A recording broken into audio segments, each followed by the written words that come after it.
పండ్లు కూరగాయలు. ఇంకా ఇక్కడ చూసారా ఉన్నాయి. ఇవేటి? ఇవన్నీ ఏంటి? ఇవన్నీ ఏంటి చెప్పాలి అందులో? కూరగాయలు. కూరగాయలు ఏం చేస్తాం మనం? కూర వండుకుంటాం. ఇదేంటి? ఇది ఇదేంటి?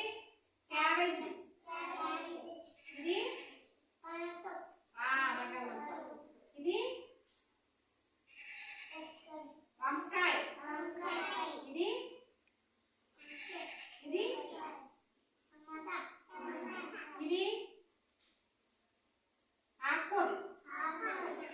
ఇవన్నీ కూరగాయలు. మనం కూర వండుకొని తింటాము. మరి ఇవేంటి చెప్పండి?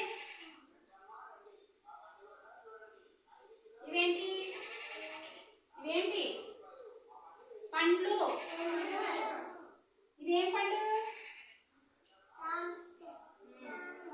ఇదేం పండు? మామిడి పండు. ఇది ఇది ఇదేంటి? కమలాకాండ. ఇది